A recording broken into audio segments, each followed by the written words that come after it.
Aujourd'hui, je vais répondre à une question qui m'est souvent posée. Mais Maïté, comment est-ce qu'on fait pour savoir si on a un périnée hypertonique ou hypotonique?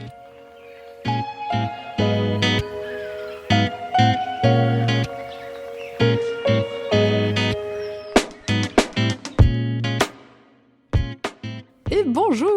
Donc je vous retrouve aujourd'hui dans ce nouvel épisode de Anata Podcast parce que vous m'avez beaucoup inspiré, particulièrement l'une d'entre vous que je ne citerai pas parce que je suis pas sûre qu'elle a envie que je la cite, et en fait qui m'a posé cette question en me disant Maïté, j'ai oublié de te poser la question, mais comment est-ce qu'on fait pour savoir si son périnée est hypotonique ou hypertonique?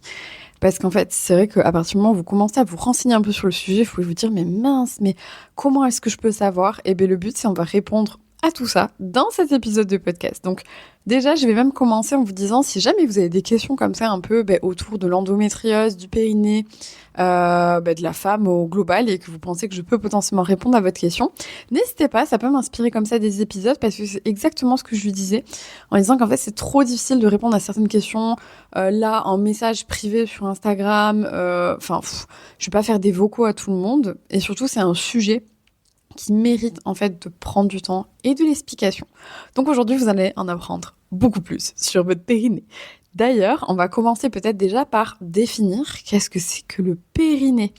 Parce qu'en fait, je me rends compte que la majorité des personnes en fait ne le connaissent pas forcément, ou en tout cas peuvent apprendre à encore mieux le connaître, même si moi j'ai l'impression que tout le monde est au courant, mais c'est un biais cognitif de ma part. Donc, le périnée, en fait, on croit souvent à tort que c'est un seul muscle, et en fait, non, c'est pas un seul muscle, c'est un ensemble de plein de petits muscles qu'on a regroupés sous l'appellation de périnée.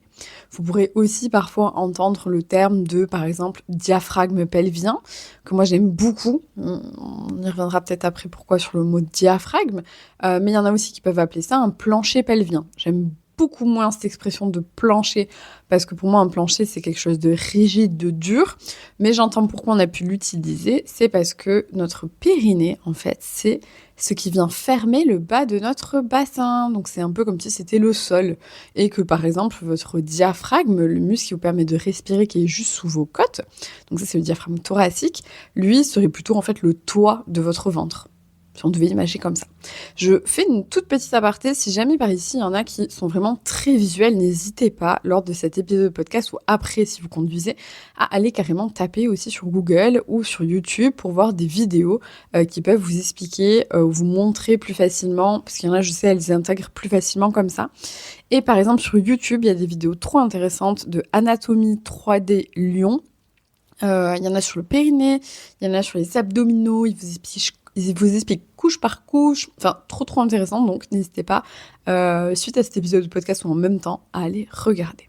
Donc le périnée déjà c'est pas un seul muscle, mais c'est un ensemble de muscles qui vient fermer le bas de votre bassin. Et moi j'insiste en disant il vient fermer tout le bas de votre bassin.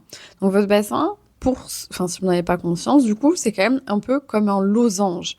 Entre du coup votre pubis, qui est l'os du coup vers l'avant, ensuite, votre coccyx, qui est l'os vers l'arrière, qui est à la fin de votre colonne vertébrale, si on devait résumer, mais aussi vos deux ischions. Donc vos deux ischions que moi j'appelle les os du cul pointus. Vous savez, quand on s'assoit et qu'on dit à quelqu'un « Ah, t'as les os du cul pointus », c'est ces petites boules-là. On les a toutes et toutes, il suffit juste généralement de poser ses mains sous ses fesses, de bouger un tout petit peu, vous allez finir par les sentir. Et donc en fait, il faut imaginer qu'entre ces quatre os-là, du coup, il y a vraiment tout l'ensemble de notre périnée qui vient s'accrocher. Et j'aimais bien la phrase de diaphragme pelvien. Pourquoi ? Parce que notre diaphragme thoracique, donc le muscle qui nous permet de respirer, c'est un peu comme une coupole, ou des fois je dis même à certaines patientes, un peu comme une toile de parachute, qui en fait vient bouger au rythme de notre respiration. Je crois même qu'on va commencer par ça, vous allez vous dire, Maïté, t'es encore en train de divaguer. Non, tout ça a un sens, vous allez comprendre plus tard. Donc, le diaphragme thoracique, celui qui nous permet de respirer, vraiment en fait, il nous permet de respirer, il enclenche en même temps la respiration. C'est un peu comme une seringue, vous voyez. Pour une seringue, on vient descendre le piston pour que du coup, le liquide qu'on veut aspirer dans la seringue vienne. Et bien notre diaphragme thoracique, il fait un peu la même chose. Il est juste sous nos poumons. Et donc en venant descendre à l'inspiration, et oui, il descend à l'inspiration, il vient un peu comme tractionner l'air pour qu'il rentre dans nos poumons. Et par contre, à l'expiration, il fait le chemin inverse. Il vient du coup remonter pour aider les poumons à se vider de tout l'air dont il n'a plus besoin. Parfois, je vais vous donner beaucoup d'images, j'espère que ça ira parce que je vous ai pas en face de moi, mais avec certaines patientes, j'utilise aussi l'image un peu d'une pompe à vélo ou pour les pneumatiques, vous savez, là, les trucs qu'on utilise, mais vraiment avec le pied, pas celle avec la main. Je me rends compte que je donne des images, c'est pas simple en podcast. Et bien en fait, je dis souvent aux patientes, vous voyez, votre diaphragme thoracique, en fait, c'est un peu comme ces pompes-là. En fait, je viens appuyer dessus avec mon pied, donc j'ai besoin de faire un effort, entre guillemets, pour aider à expirer, pour que tout l'air puisse partir dans votre bouée que vous voulez gonfler. Et par contre, je relâche, ça se regonfle tout seul. Eh bien, notre diaphragme fait exactement la même chose. Donc, pour votre respiration, souvent, en fait, on n'en prend pas conscience parce que notre diaphragme bouge un peu entre l'inspiration et l'expiration. Donc, vous voyez, c'est quand même un muscle qui donne un peu cette impression d'être vraiment souple. Parce que justement, dès qu'on relâche la pression, il redescend pour du coup que de suite, les poumons puissent bien se gonfler. J'espère vraiment que je vous ai toujours avec moi. Et en fait, du coup, c'est un muscle qui a besoin de souplesse. Et c'est un peu comme si danser au rythme de notre respiration. Et bien en fait, je vous le spoil, ou je vous l'annonce, votre périnée fait exactement la même chose. En fait, votre périnée, si tout va bien, normalement, il est censé suivre les mouvements de votre diaphragme thoracique. Et donc, c'est pour ça que j'aime bien le terme de diaphragme pelvien. Comme ça, on se dit que les deux, c'est à peu près la même chose. En plus, ce terme de diaphragme nous fait penser au fait qu'en fait, c'est des muscles qui sont aussi perforés par endroits, ou troués, on va dire, plus que perforés peut-être, Maïté, pour laisser passer tout ce qui sont comme des artères, des veines ou des tuyaux. Par exemple, notre diaphragme thoracique, il y a un trou pour notre œsophage, pour arriver au niveau de notre estomac. Et pour notre périnée, il y a des trous. Pourquoi ? Pour celui par lequel on fait pipi, celui par lequel on fait caca, voilà, jusqu'alors, voilà, très bien. Et chez les femmes, du coup, il y en a aussi un troisième, du coup, pour l'entrée du vagin. On va être dans le moment anatomie, mais il y en a, si vous ne me suivez pas depuis longtemps, vous allez apprendre plein de choses aujourd'hui, ça va être cool. Le vagin, c'est cet orifice qu'on a à l'intérieur de notre bassin. Mais attention, c'est différent de notre vulve. Vous savez ce que vous appelez souvent les lèvres, ici à l'extérieur, ce qui est en contact avec notre culotte, c'est notre vulve, ce n'est pas notre vagin. Notre vagin, c'est ce qu'il y a à l'intérieur. Et en fait, du coup, c'est un orifice. Et donc, c'est pour ça que, par exemple, quand on parle de périnée, souvent, la majorité, vous allez dire, c'est un truc vraiment à l'intérieur. Pourquoi ? Parce que souvent, pour aller tester votre périnée, que ce soit votre gynécologue, votre sage-femme ou votre kiné, du coup, on va très facilement passer par l'orifice du vagin, insérer un doigt ou plusieurs pour ensuite vous demander de contracter et de voir comment est votre périnée. Alors là, c'est vraiment très résumé, mais on va le détailler après. Donc, ce périnée, vous voyez, il bouge en fonction de comment vous respirez, il a des trous et c'est normal. C'est exactement comme ça qu'il fonctionne. Et en fait, là où je voulais en venir, c'était, ok, très bien Maïté, mais pourquoi on parle du fait qu'il peut être hypotonique, hypertonique ? Qu'est-ce que ça veut dire exactement ? Alors, on part du principe que, comme tous les muscles, en fait, ce qu'on veut, c'est toujours un équilibre. On veut que votre muscle il soit autant capable d'être relâché que de savoir se contracter. Mais est-ce qu'on veut qu'un muscle soit tout le temps relâché ? Je pense que vous avez répondu, non. Parce que du coup, si c'est un muscle, c'est que des fois, il a besoin de se contracter. Et bien, exactement. Notre périnée, il y a des moments où il a besoin, du coup, de se contracter, on a besoin de lui. Quels sont ces moments ? Ces moments, en fait, votre périnée, vous en rendez absolument pas compte, mais il va se contracter tout seul dès que vous êtes un peu dans une instabilité au niveau du bassin. Par exemple, chose toute bête, si là, vous décidez de venir vous mettre en appui sur une seule jambe et de lever l'autre jambe, votre périnée va se contracter parce que votre bassin, il est un peu désaxé, donc du coup, il vient en soutien. Un peu comme un soutien-gorge. Donc, il vient soutenir. Par contre, dès que je repose mon pied au sol, normalement, qu'est-ce qui se passe ? Il se relâche. Mais par contre, mon périnée va toujours être un peu plus contracté quand je suis debout que si je suis allongée. Pourquoi ? Parce que le périnée, il faut visualiser qu'il vient soutenir tous nos organes, particulièrement les organes du petit bassin, donc qui sont la vessie, l'utérus et le rectum. Je vais divaguer, mais c'est trop important parce que je ne l'ai pas dit. Sachez que le périnée, les hommes ont aussi un périnée. Oui, parce qu'ils ont aussi besoin d'un ensemble de muscles qui vient fermer le bas du bassin. À la seule différence du coup des femmes, c'est juste que leur périnée est perforé de seulement deux orifices, celui par lequel on fait pipi et celui par lequel on fait caca. Voilà. Mais ils peuvent aussi avoir des problèmes de périnée. C'est pas quelque chose que je vais aborder spécifiquement aujourd'hui. Sinon, on pourrait y passer vraiment des heures. Et c'est justement des fois ce que je développe dans les ateliers du périnée. Mais voilà. En tout cas, retenez que ce périnée, c'est cet ensemble de muscles. Et en fait, à chaque fois, il va s'ajuster au niveau de sa contraction en fonction de ce qu'on fait. Et ça aussi, c'est important. C'est pas logique que votre périnée se contracte pareil quand vous êtes juste debout et que vous faites rien de particulier, que si par exemple, je prends un extrême qui me vient là en tête, si vous êtes sur une jambe et que vous sautez. Comme par exemple le handball que j'ai pratiqué. Au handball, on appuie sur une seule jambe et du coup, on saute et du coup, on doit retomber sur un seul pied généralement. C'est assez rare qu'on tombe sur les deux pieds en même temps. Mais du coup, notre périnée est fort sollicité. Est-ce que c'est grave qu'il soit fort sollicité ? Non, si tout va bien, il est complètement capable de gérer tout ça. Par contre, il peut y avoir des moments où il n'est pas capable de gérer tout ça et souvent, ça se traduit par plein de symptômes. Les plus fréquents et les plus communs et les plus visibles, on va dire, ce sont les fuites urinaires. Donc le fait que, en fait, on sent que, comme si on s'était fait pipi dans la culotte. Et je rappelle, une fuite urinaire commence dès qu'il y a une goutte. Il n'y a pas besoin que ce soit un torrent. Une goutte, c'est une fuite urinaire. Et en fait, ça, c'est déjà signe qu'il y a quelque chose que votre périnée n'a pas réussi à supporter et à gérer. Donc ça, c'était dans le sens de, ok, un périnée, est-ce que du coup, il peut ne pas se contracter ? Oui, et dans ce cas-là, il va falloir essayer d'examiner pourquoi et comment. Par contre, à l'inverse, est-ce que c'est bien d'avoir un périnée qui est tout le temps contracté ? Sur le principe de base, avec ce qu'on a dit juste avant, on pourrait dire, bah oui, comme ça c'est cool, comme ça on n'a jamais de fuite urinaire. Eh ben non, eh ben non, eh non. Pourquoi ? Parce que votre périnée a besoin d'amortir les pressions. Vous voyez encore cette image qu'on a donnée vraiment de mouvement de va-et-vient, de toile de parachute, etc. Ou voire même des fois de toile de trampoline aussi que j'utilise. Et bien en fait, votre périnée, il a besoin de cette souplesse pour gérer tout ça.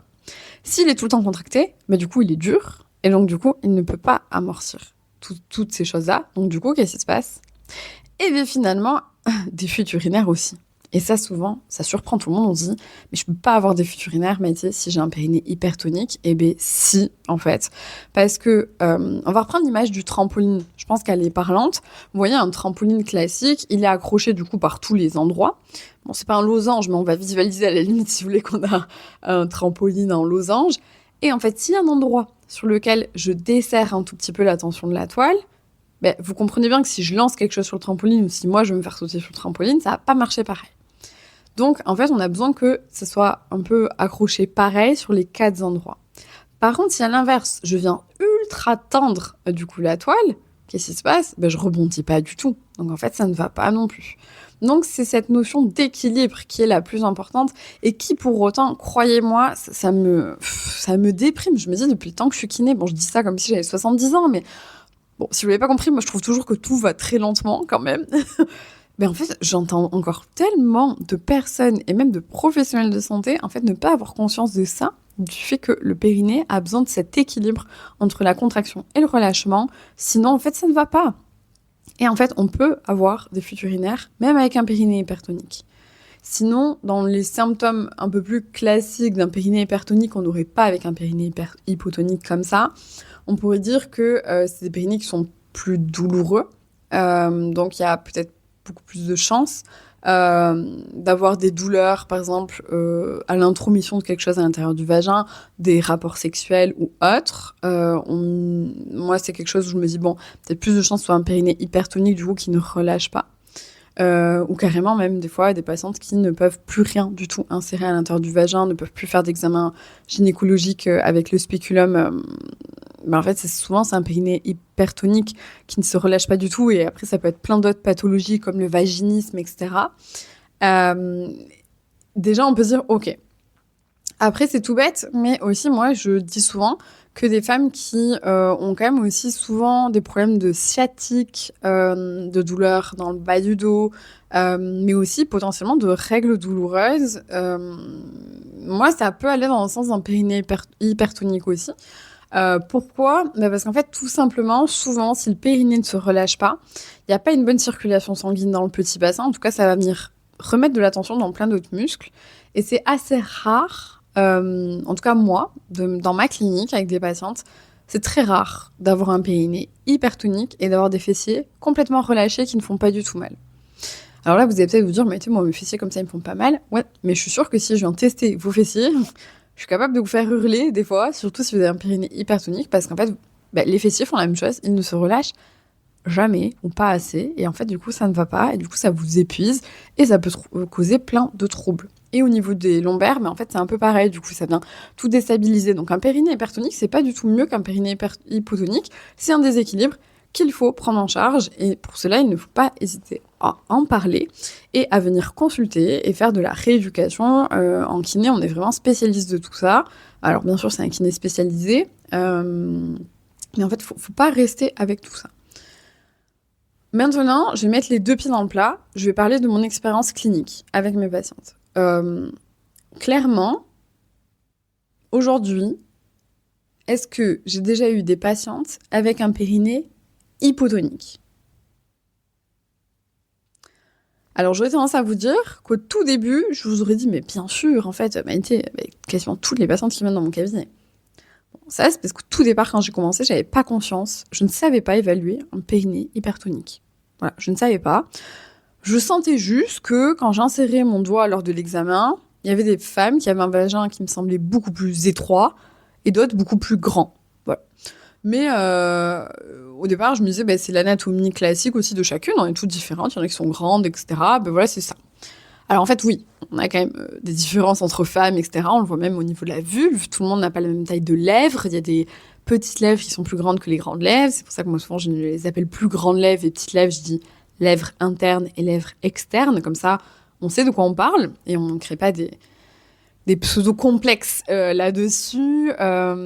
Et en fait, du coup, ce qu'il faut avoir conscience quand on évalue, c'est en fait, est-ce que le muscle, quand on appuie dessus, un peu comme si vous le faisiez sur votre cuisse, je dis ça parce qu'en même temps, je le dis, je suis en train d'appuyer sur ma cuisse.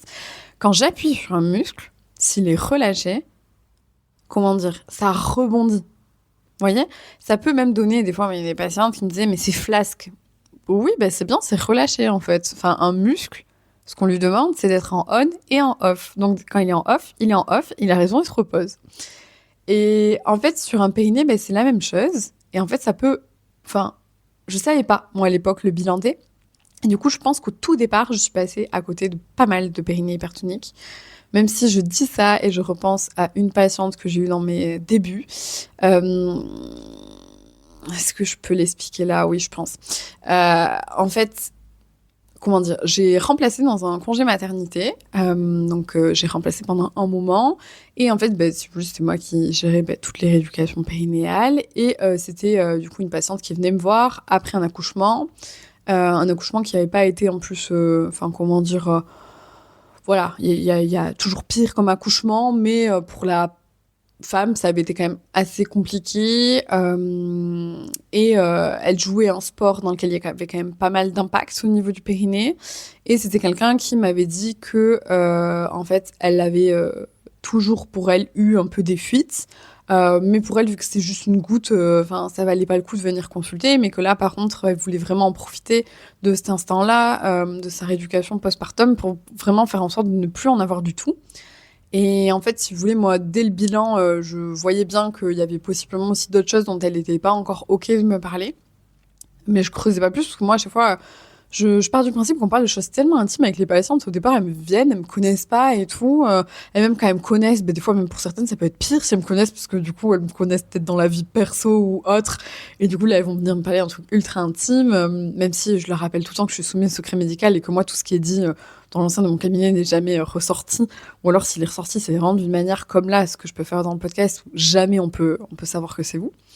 Et en fait, tout ça pour dire que je voyais bien, en évaluant son périnée, je me dis, ouais, il est quand même pas top. Mais en fait, pourquoi il est pas top? Parce que du coup, j'ai l'impression de rentrer dans un truc ultra serré, quoi. J'ai l'impression que mon doigt, à tout moment, il disparaît dans son vagin tellement... il disparaît. Parce que je sentais que c'était serré, quoi. Enfin, vraiment. Pourtant, j'ai des petites mains, j'ai des petits doigts. Et justement, moi, là, dans mon cerveau, je me dis, ok, bon, après il y a le contexte, ok, c'est le cabinet, mais je me dis, possiblement, ça ne me surprendrait pas si un jour elle m'avoue qu'avec son conjoint, au niveau des rapports sexuels, c'est compliqué et que c'est douloureux. Clairement, ça ne me surprendrait pas. Bien sûr, moi, quand il y a des choses comme ça, je vérifie toujours aussi le consentement. Il est important d'expliquer aux patientes ce qu'on va faire. Est-ce qu'elles sont OK, qu'elles ont le droit de me dire non, qu'on peut le faire aussi plus tard. Et que s'il y a des jours où elles n'ont pas envie qu'on le fasse, même si on s'était dit qu'on le ferait aujourd'hui, c'est aussi OK. Moi, j'insiste avec les patientes en disant, des fois, vous savez pas pourquoi. Il y a des jours où vous avez la méga flemme, en fait. Vraiment. Enfin, et bien, en fait, c'est pas grave, on se reverra à une autre séance, en fait. On a toujours d'autres choses à faire. Et d'autres choses à bosser. D'ailleurs, il ne faudra pas que j'oublie d'en parler. Et en fait, cette patiente-là, un jour, finit par en effet me dire, on travaillait du coup son périnée, j'essayais de lui faire prendre conscience de la contraction, et elle me dit, je sens pas que je contracte. Et en fait, pourquoi cette patiente ne sentait pas qu'elle contractait? Parce qu'en fait, son périnée était tellement parlaché qu'il était déjà contracté presque au max. Et en fait, du coup, quand elle essaie de contracter, ça contractait qu'un tout petit peu, genre 1 sur 10. Mais en fait, c'est pas 1 sur 10. C'est en fait, elle est déjà à 9, et du coup, elle fait 9, et elle va jusqu'à 10. Et en fait, du coup, ce qu'elle sent, vous voyez, c'est que 1/10. Et en fait, c'est pour ça qu'elle ne sent pas tant que ça, la contraction. Parce qu'en fait, elle ne peut pas avoir toute l'amplitude. Que si elle partait vraiment de 0, ou même de 1 ou de 2, mais de 2 à 10, elle sentirait sa contraction. Là, elle ne la sentait pas. Et en même temps, moi, j'essaie de lui faire prendre conscience aussi qu'il fallait qu'elle apprenne à lâcher. Et qu'en fait, c'est pas parce qu'elle va lâcher qu'elle va se faire pipi dessus. Pas du tout. Parce que le périnée aura quand même toujours, de base, une sorte de contraction un peu automatique. En fait, le périnée, c'est un de ces muscles un peu magiques que on peut autant contrôler qu'il peut fonctionner tout seul. Et moi, j'aime bien expliquer aux patientes qu'il y a quand même 80% de notre périnée qui est censé fonctionner tout seul, sans même qu'on en ait conscience, comme les muscles qui tiennent notre tête. On n'est pas là toute la journée quand on se réveille le matin à dire « Ah, il faut que je pense à contracter mes muscles de mon cou pour que ça tienne ma tête. » Pourtant, croyez-moi, une tête, qu'est-ce que c'est lourd, vraiment.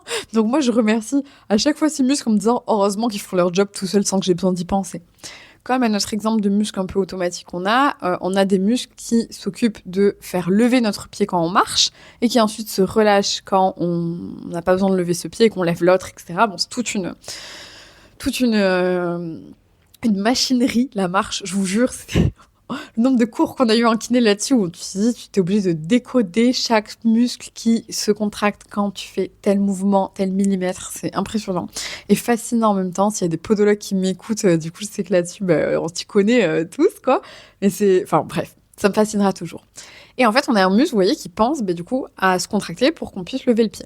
Et par exemple, des personnes qui font généralement des AVC, par exemple, peuvent avoir du coup un déficit de ces muscles-là qu'on appelle les releveurs. Et du coup, ce qui fait qu'on est obligé de leur mettre une sorte d'attelle pour que leurs pieds tiennent tout le temps vers le haut, sinon ils se cassent la figure.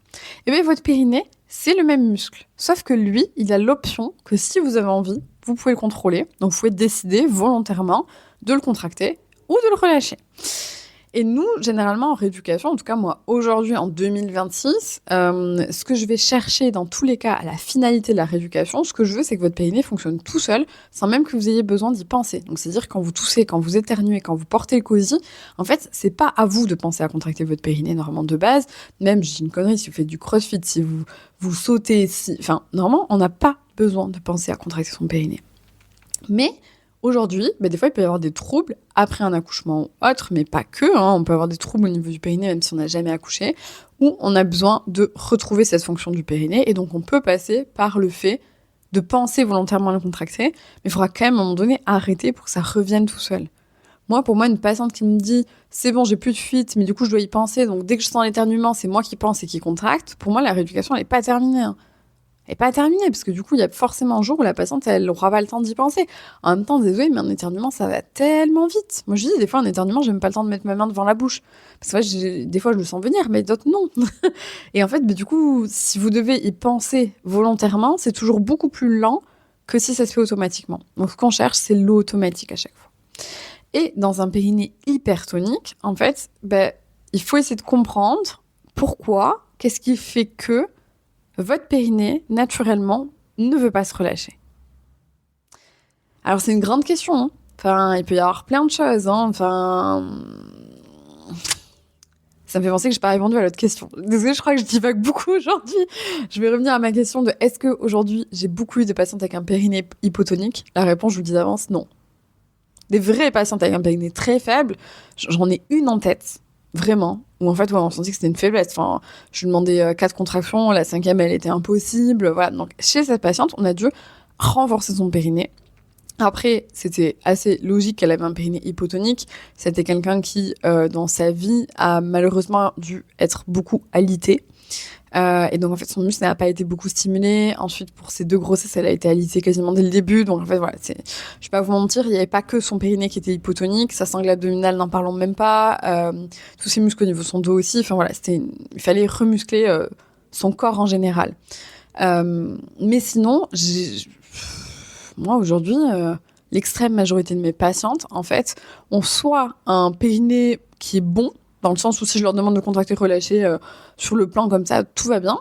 Et donc la Maïté qui débutait aurait vraiment galéré avec ses patientes parce que j'aurais pas trop su quoi leur faire, à part leur faire contracter, etc.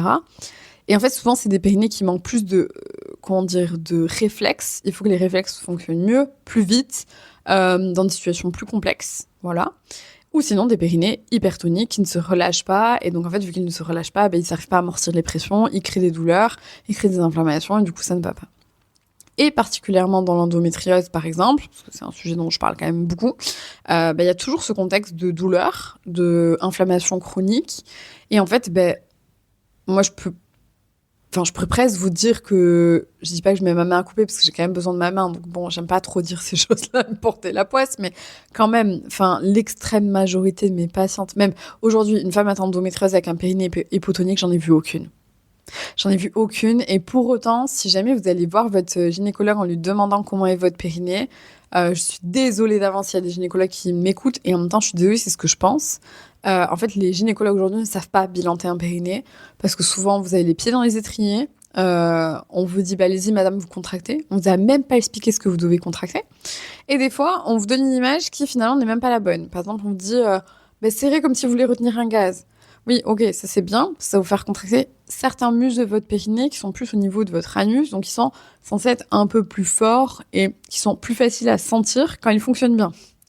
Mais par exemple, une patiente qui a un périnée justement hypertonique qui est bloqué à 6 sur 10 et qui relâche pas en dessous de 6, en fait, si vous voulez, quand il va contracter, il va peut-être contracter jusqu'à 10. Et si la gynécologue, elle évalue le fait que vous arrivez à aller jusqu'à 10 et qu'elle sent bien que ça lui serre les doigts, elle va dire que vous avez un bon périnée.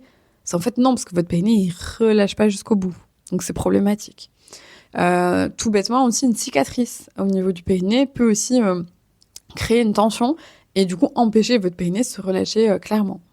Mais il y a aussi tout l'aspect un peu plus psycho-émotionnel et traumatique, où moi là en ce moment j'ai une majorité de patientes pour ça, où en fait elles viennent pour cette consultation de périnée hypertonique. Et en fait, en apprenant à se connaître, moi, maintenant, je pose la question assez systématiquement.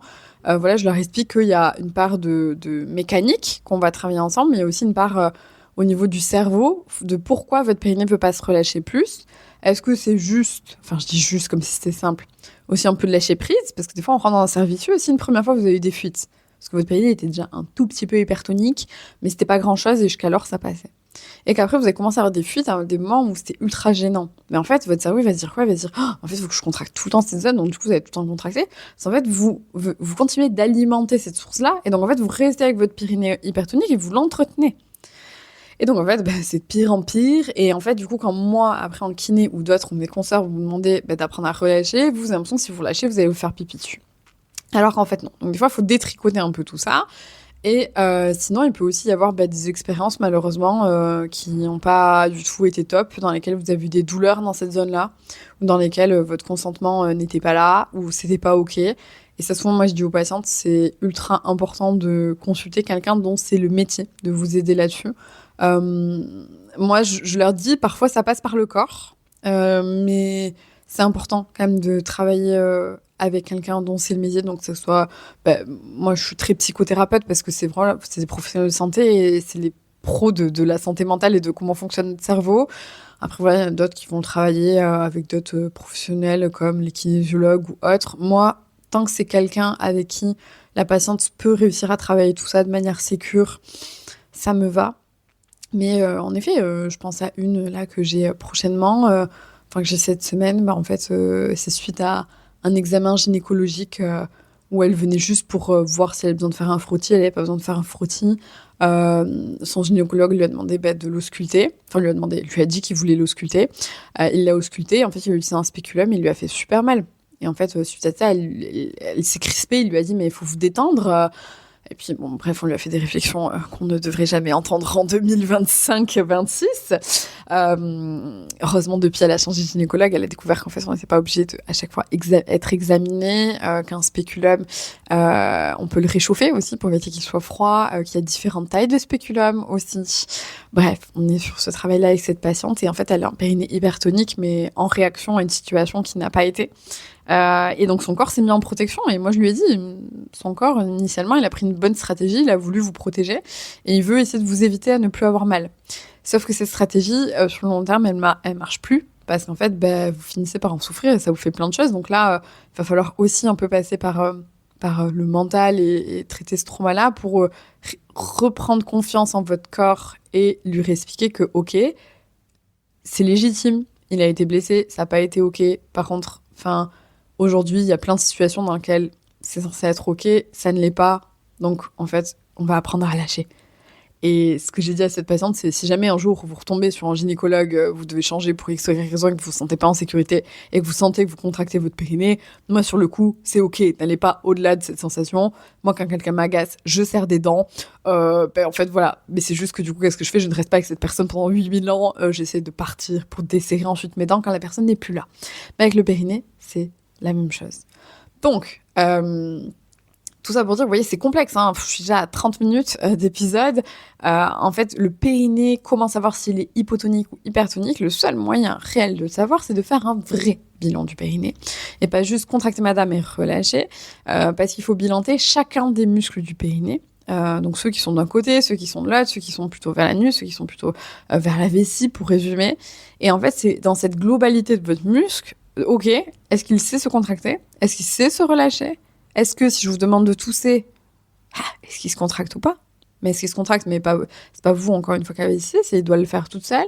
Est-ce que si je vous demande de décoller une jambe de la table, ça fonctionne? Est-ce que aussi, il fonctionne debout? Parce que ça, on oublie très bien. Moi, ça m'est arrivé une fois avec une patiente. Je me suis dit, putain, en fait, j'étais persuadée dans ce qu'elle me décrivait qu'elle avait un périnée hypertonique. Et allongée sur la table, à l'examen, je me dis, putain, en fait, il est très peu, quoi. Je sentais un peu une petite résistance à un endroit. Mais je dis, putain, par rapport aux autres symptômes où elle vient me voir, je comprends pas. Et en fait, avec cette patiente, après, on a travaillé avec la sonde debout. Et en fait, par contre, je me suis rendu compte que son périnée debout, en fait, allongé, tout son corps est descendu. Ses fessiers aussi, du coup, j'avais pas retrouvé de tension. Et en fait, quand elle s'est mise debout, je dis, en fait, ouais, par exemple, debout, tout qui se verrouille, tout qui se contracte. Et après, on avait réussi à démêler que, bref, c'était par rapport à une situation dans laquelle elle était debout. Et en fait, son cerveau avait vraiment interprété comme allongée, assise, il n'y a pas de souci, je suis sécure. Par contre, debout, pas du tout. Bon, ça tombe mal, c'est que cette patiente, du coup, fait un travail où elle est tout le temps debout. Donc, voilà. Donc, pour les kinés qui m'écoutent, n'hésitez pas à aussi... moi, des fois, je remets trop en question un peu, pas mon instinct, mais... Quand la patiente, vous savez, elle vous décrit quelque chose et tout, et que vous dites, ouais, c'est ça, bon, des fois, on se trompe. Mais quand même, moi, quand le bilan va pas dans mon sens, à chaque fois, je suis là, bon, première séance, on va aller dans le sens du bilan. Mais si au bout d'un moment, on n'a pas les résultats qu'il faut, je repars sur mon instinct quand même, ou je rebilante autrement, et souvent, on a des surprises. Donc, pour votre périnée, de toute façon, déjà, moi, je me dis souvent, si on se pose la question, possiblement, c'est qu'il y a quand même quelque chose. Est-ce que si jamais dans tous les cas vous avez fuite urinaire, vous avez des douleurs au niveau du périnée, que ce soit sans douleur, sans moment, sans rapport sexuel ou pendant, n'hésitez pas à consulter, c'est qu'il y a un travail à faire. Ce n'est jamais normal d'avoir mal. Ce n'est jamais normal d'avoir mal. Je le répète parce que vraiment je crois qu'on a toutes besoin de l'entendre. Et n'hésitez pas en fait à en parler du coup avec soit votre gynécologue qui vous suit, soit avec votre sage-femme, mais aussi votre médecin généraliste peut vous prescrire aussi des séances de rééducation. Et c'est le moment aussi de préciser que dans un bilan du périnée, techniquement, pour qu'il soit le plus complet possible, c'est quand même archi dommage de se contenter que du bilan du périnée. Vu que le périnée fonctionne avec plein d'autres muscles, c'est quand même ultra important de bilanter aussi notre diaphragme, nos abdominaux, etc., etc. Et c'est pour ça que je vais quand même faire un peu plus la promotion de ma profession en tant que kinésithérapeute, même si je déteste faire ce genre de généralité parce que pour moi c'est tellement thérapeute dépendant, mais un périnée se rééduque dans sa fonction. Et selon moi, de ce que j'entends en tout cas de mes amies sages-femmes, je pense que les sages-femmes ont quand même beaucoup moins d'outils pour gérer des rééducations de périnée hypertoniques. Même je crois que la majorité en fait ne savent pas réellement comment bilanter un périnée hypertonique et quoi en faire. Alors qu'en fait, en kinésithérapie, on a quand même l'habitude de travailler avec des muscles qui sont trop tendus. Enfin, même si on n'est pas spécialiste au niveau du périnée, en fait, généralement, les patients viennent nous voir et en fait, ce qu'on essaie de leur apprendre, c'est à détendre leurs muscles ou à leur renforcer. Donc, on arrive à trouver ce juste équilibre entre les deux. Mais je dis ça, alors qu'en fait, vous pouvez très bien trouver une sage-femme qui fait une très bonne rééducation et qui va vous apprendre aussi à détendre votre périnée. Enfin, voilà. En tout cas, n'hésitez pas à changer de professionnel de santé aussi si vous ne vous sentez pas à l'aise. Et si jamais votre gynécologue... je le dis parce que, désolé, mais c'est déjà arrivé, moi, à des patientes ou des connaissances qui m'en parlent et qui ensuite me disent « Mais ma gynécologue, elle n'a pas voulu me faire d'ordonnance. » Je suis là « Mais comment ça ?» Et en fait, elle m'a dit « Non, elle m'a dit que j'ai un bon périnée. » Ouais, mais tu lui as parlé de tes douleurs et tout. Ouais, je lui ai dit au début de la consulte, mais bon, après, vu qu'elle m'a dit que j'avais pas besoin, je sais plus quoi faire, quoi, je me trouvais conne. Et là, souvent, je dis aux patients, je dis non, faut insister. Enfin, faut insister, et sinon, des fois, c'est horrible ce que je dis, mais des fois, je dis aux patients, mais vous dites que vous avez des futurières.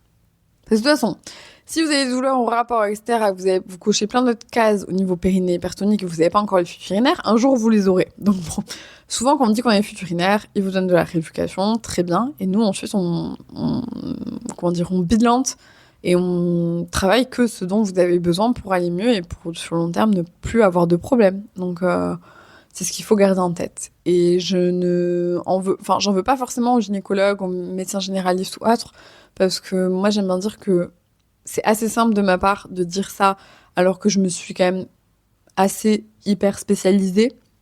Quand on essaye de un peu tout gérer, et même gynécologue, on pourrait dire que c'est quand même un spécialiste. Ouais, mais dans gynécologue, tout ce qu'ils doivent gérer, c'est pas toujours simple, et je pense que malheureusement, il n'y a pas assez en France de volonté politique à ce qu'on puisse parler en pluridisciplinarité pour savoir ce que font les uns les autres.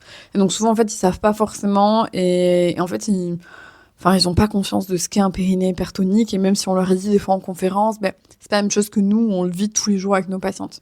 Donc voilà. Mais bon, s'il y a des pros qui m'écoutent et qui ont envie d'échanger là-dessus, n'hésitez pas. La porte des MP est toujours ouverte pour échanger là-dessus. N'hésitez pas à aller faire des formations spécifiques à la douleur pelvienne ou autre. C'est ultra intéressant de travailler ces périnées pour venir les rééquilibrer, qu'ils soient hypotoniques ou hypertoniques, ou en tout cas qu'ils ont l'air de bien fonctionner. Et dans ce cas-là, tant mieux. Hein. S'ils fonctionnent bien et que vous n'avez aucun symptôme, Inch'Allah, continuez comme ça. De base, un périnée est censé très bien faire sa vie, donc ça ne m'étonne pas. Donc j'espère déjà que j'aurais pu répondre à cette question de comment savoir si on a un périnée hypotonique ou hypertonique. Bon, la réponse est clairement comme ça. Les symptômes peuvent être assez similaires, donc en fait, faut faire un vrai bilan avec quelqu'un dont c'est le métier. Et en tout cas, vraiment gardez que si vous avez un doute, c'est qu'il n'y en a pas, généralement. Donc n'hésitez pas. C'est des séances qu'on pourrait appréhender, alors que techniquement, c'est pareil, si vous tombez sur une pro de santé qui en a fait un peu son dada, moi, les meilleurs compliments que j'avais de mes patientes, c'était je suis contente de venir te voir et je prends plaisir à venir. Alors qu'elles, de base, elles viennent pour un truc qui est quand même globalement pas cool. Mais on n'est pas tout le temps toutes nues sur la table. Au contraire, moi, des fois, c'était pareil. C'était un truc qui revenait aux patientes en disant, mais en fait... je suis quasiment jamais nue. En fait, non, c'est pareil, on peut travailler un périnée sans forcément faire de l'interne. Voilà, il y a plein de choses. Bon, là, je vais divaguer et je vais faire un podcast beaucoup trop long. Mais justement, si ce podcast vous a donné d'autres questions, n'hésitez pas. Je vous ouvrirai peut-être une boîte aux questions au moment de la sortie de cet épisode, mais j'imagine que tout le monde ne l'écoute pas forcément à sa sortie. Donc, n'hésitez pas à venir me faire des petits messages et peut-être que, comme la personne là qui m'avait envoyé un message, je voulais m'inspirer un nouvel épisode de podcast dans lequel on peut vraiment rentrer dans le vif du sujet, même si ça ne remplacera toujours pas une vraie formation, mais quand même ça vous permet d'avoir vraiment les bonnes informations et pas juste on peut faire ça, parce que moi je n'aime pas ce monde de l'instantanéité où on ne va jamais au fond des choses. Donc si vous voulez vraiment détailler, vous êtes au bon endroit. Et on se dira de toute façon à la semaine prochaine dans un nouvel épisode de Anata Podcast. Donc, bien sûr, c'est tous les mardis dès 6h06 sur toutes les plateformes d'écoute. On part du coup de sujets comme aujourd'hui, où je vous explique un peu avec ma casquette de kiné tout ça, donc un peu plus éducatif. Mais ça peut être aussi des épisodes plus feel good. Voilà, je sais pas, je le nourris un peu avec vous. Et peut-être que prochainement, il y aura peut-être aussi des nouvelles interviews, je ne sais pas. C'est en projet, mais je sais pas encore trop. Je vais voir.